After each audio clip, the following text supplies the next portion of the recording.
Hello दोस्तों, कैसे हैं सब। मैं हिमांशु स्वागत करता हूं आप सबका आपके अपने चैनल कॉमिक वर्ल्ड पर। तो चलिए दोस्तों, शुरू करते हैं राज कॉमिक्स में हू सीरीज की दूसरी कॉमिक्स। संजय गुप्ता पेश करते हैं हू टू। शैतान सम्राट हू जो धरती पर शैतान राज कायम करना चाहता था, उसकी आज्ञा पर धरती पर ईर्ष्या, द्वेष, लालच, क्रोध व प्रतिशोध की राजनीति करने पर पहुंचे थे 10 शैतान।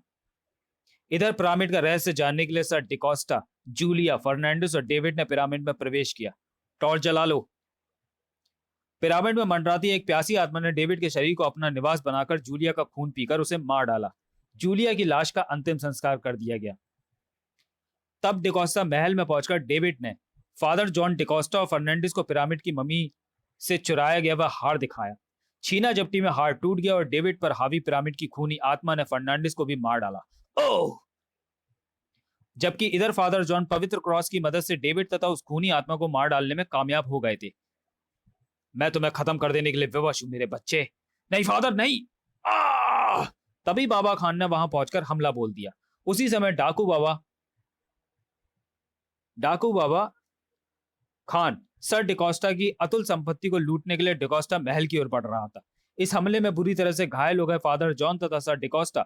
बाबा खान ने अपने 25 आदमियों के साथ जमकर लूटमार की और डिकोस्टा महल को ध्वस्त करने के लिए उसने लॉन्चर से रॉकेट छोड़ दिया, जबकि भीतर सॉरी पिरामिड के हार को तुम्हें वापस लाना होगा डिकोस्टा।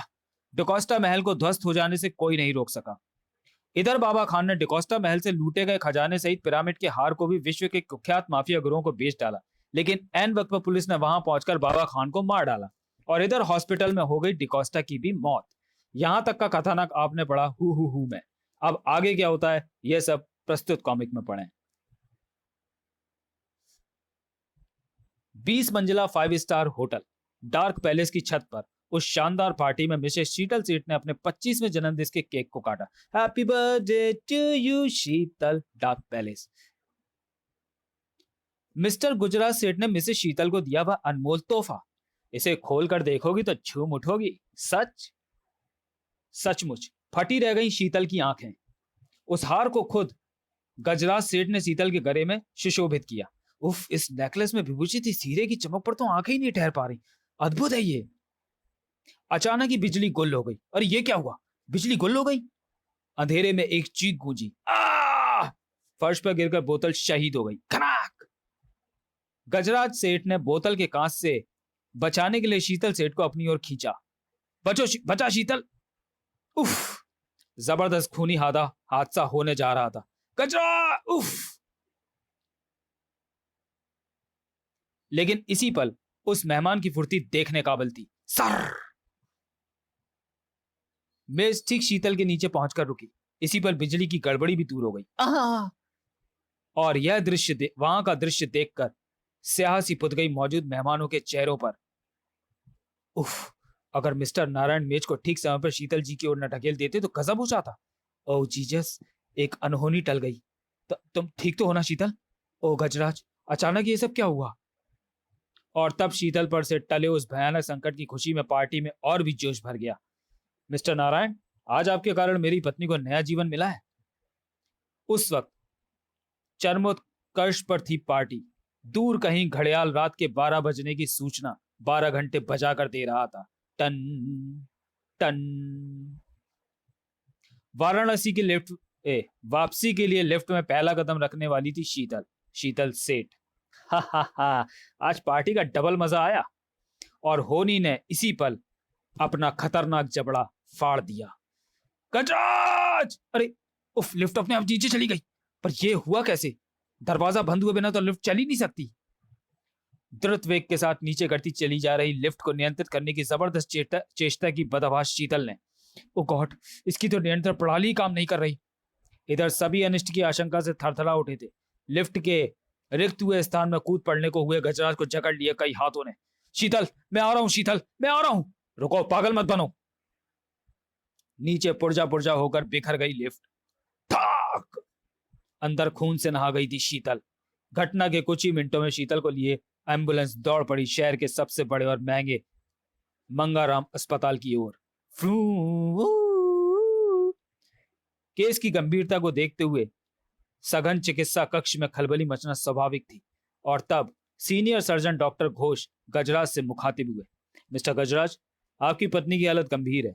6 यूनिट खून उन्हें चढ़ाया जा चुका है, लेकिन खून की कमी फिर भी बनी हुई है। उन्हें फौरन राउंड खून की जरूरत है। आप मेरा खून ले लीजिए, मगर मगर उसे ठीक कर दीजिए डॉक्टर। हमारा खून भी टेस्ट कर लें डॉक्टर, शायद वो शीतल जी से मैच कर जाए। स्थान भारत। देहरादून की खामोश व अद्भुत प्राकृतिक छटा बिखेरती स्वर्ग सी धरती पर स्थित था दून स्कूल। विक्टर डिकोस्टा 15 वर्षीय, खूबसूरत, ब्रिलियंट, गंभीर व आकर्षक व्यक्तित्व का मालिक, दून स्कूल का कक्षा 11 का छात्र। पिछले बरस दून के सर्वश्रेष्ठ विद्यार्थी होने का गौरव उसे प्राप्त हुआ था। विक्टर, जो इस समय मौजूद था होटल की वार्डन मिस जूही के ऑफिस में। विक्टर, मिसेस से तुम्हारे लिए यह पैकेट आया है। मम्मी पापा की कार एक्सीडेंट में मृत्यु के बाद उनकी इच्छानुसार दादाजी ने मुझे अपने से अलग हिंदुस्तान में रखा, क्योंकि मेरी मम्मी हिंदुस्तानी थी और मेरे पापा को भी भारत बहुत पसंद था। तब से दादाजी मेरी हर जरूरत का ध्यान रखते हैं। यह सुनकर वार्डन मिस जूही की आंखें विचित्र भाव लिए सिकुड़ी। विक्टर, तुम्हारे दादाजी का देहांत हो गया। नहीं, इसे मेरे दादाजी ने नहीं भेजा होगा मैडम, कल मेरा जन्मदिन है ना। इसे मेरे दादाजी ने ही भेजा होगा मैडम, कल मेरा जन्मदिन है ना। यह सुनकर वार्डन मिस जूही की आंखें विचित्र भाव लिए सिकुड़ी। विक्टर, तुम्हारे दादाजी का देहांत हो गया है। नहीं, यह पैकेट और यह तार वहां की पुलिस ने तुम्हारे नाम भेजा है। विक्टर के संभलने के बाद जूही ने उस पार्सल को खोला। इसमें एक डायरी और फोल्ड किया हुआ कागज है। विक्टर, उन्हें खोल कर देखो। फोल्ड किया हुआ कागज वसीयत थी और डायरी को विक्टर ने खोला। प्रिय विक्टर बेटे, जब तक ये डायरी और वसीयत तुम्हें मिलेगी मैं तुमसे बहुत दूर जा चुका हूँगा, लेकिन तुम पर एक भारी जिम्मेदारी छोड़ रहा हूँ। तुम्हें इस जिम्मेदारी को पूरा करना है बेटे, वरना मेरी आत्मा को शांति नहीं मिलेगी। विक्टर ने डायरी का पन्ना पलटा और फिर एक एक कर कई पन्ने पलटता चला गया। और तब, मुझे फौरन अपने माइकल चाचा के पास जौनासार जाना होगा मैडम। मैं तुम्हारी भावनाओं को समझती हूँ विक्टर। मैं तुम्हारी छुट्टी और जौनसार जाने की व्यवस्था करती हूँ। देहरादून से बस द्वारा जौनसार की ओर रवाना हो गया विक्टर। मैं आपकी अंतिम इच्छा को जरूर पूरा करूंगा दादाजी। और उस वक्त शाम के 7 बजे थे जब उस एकांत स्थान में एक पहाड़ी पर भूत की तरह खड़ी कॉटेज की कॉल बेल को विक्टर ने दबाया। क्रिन। अगले ही क्षण दरवाजा थोड़ा सा खुला और भीतर से झांका मधुर ने। कौन हो, किससे मिलना है?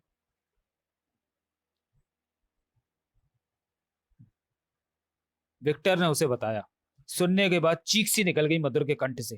विक्टर डिकोस्टा? वो विक्की? तुम विक्की हो? चट दरवाजा खुल गया। चेहरे पर अपार हर्ष के भाव लिए बाहर आ गई मधुर।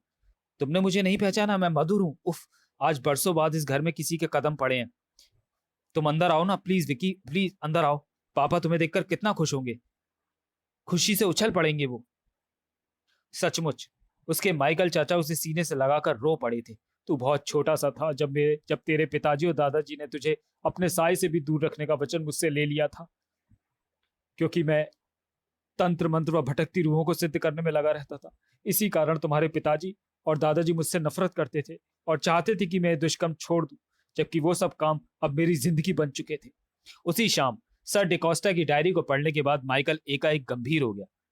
यह डायरी पढ़कर तुम मुझ तक तो आ पहुंचे हो बेटे, लेकिन पिरामिड की मम्मी की अमानत को ढूंढना इतना आसान ना होगा, क्योंकि ऐसा जिक्र इस डायरी में कहीं नहीं है कि बाबा खान के पास से बाहर कहाँ गया। चाचा जी, दादाजी ने इस डायरी में मुझे केवल आपसे ही मदद लेने को लिखा है। आखिर कोई रास्ता तो हमें ढूंढना ही होगा। बड़बड़ा उठा माइकल। वह हार कहाँ है, ये बात हमें सिर्फ बाबा खान बता सकता था, और बाबा खान मारा जा चुका है। तुम चाहे लो विक्की, पापा इस समस्या का कोई ना कोई हल जरूर निकालेंगे। मिल गया हल। इस समस्या का हल है प्लेन चिट। मैं बाबा खान की आत्मा को प्लेन चिट पर बुला रहा हूं विक्की। तुम मेरे आज्ञा के बिना इस घेरे के बाहर कदम मत रखना।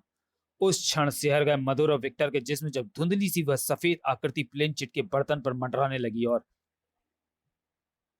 मुझे इस तरह यहाँ क्यों बुलाया है? मुझे तकलीफ हो रही है। बाबा खान, मेरे प्रश्नों का उत्तर दो। मैं तुम्हें इस तकलीफ से शीघ्र ही मुक्त कर दूंगा।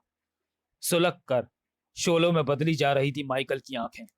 मुझे बताओ बाबा खान कि सर डिकोस्टा के खजाने के साथ तुमने बेहद प्राचीन काल की मम्मी की अमानत उस हार को कहाँ रखा था? बाबा खान की आत्मा के गले से खरखराट के रूप में शब्द फूटे। मैंने उस हार के हीरो को अलग करके बेहद ऊंचे मूल्य पर विश्व के माफिया गिरोह को उस खजाने के साथ ही नीलाम कर दिया था। मुझे उन माफिया गिरोह के नाम और पते चाहिए। बाबा खान की आत्मा सब कुछ बताती चली गई। और तब, अब मुझे आजाद कर दो, मुझे तकलीफ हो रही है। नहीं, अभी नहीं। अभी मैं उन लोगों की तस्वीरें तुम्हारी आंखों में देखूंगा, उसके बाद मैं तुम्हें स्वतंत्र कर दूंगा। विकी बेटे, तैयार हो जाओ। मुझे बाबा खान की आत्मा को मधुर के शरीर में प्रवेश करना होगा। तुम्हारे सामने अभिमंत्रित नींबू पड़ा है। मेरे आदेश पाते ही तुरंत तुम्हें उस नींबू के 2 टुकड़े कर देने हैं। ध्यान रहे विक्की, तुम्हारी जरा सी चूक मधुर की जान को खतरे में डाल सकती है। लेकिन चाचा जी, बाबा खान की आत्मा को आप मेरे शरीर में। विक्टर की बात को अनसुना कर मंत्रों के उच्चारण को तीव्र कर चुके थे उसके माइकल चाचा।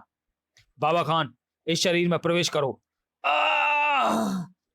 खूबसूरत खूबसूरत चेहरा पल भर में विकृत होता चला गया। उन लोगों ने उन लोगों की सूरत एक एक करके अपनी आंखों के सामने लाओ बाबा खान, मैं तुम्हें देखना चाहता हूं। तब माइकल ने चीख कर विक्टर को आदेश दिया, विक्की बेटे, हरी अप, नींबू काट दो। पसीने से लथपथ हो चुका था विक्की का चेहरा,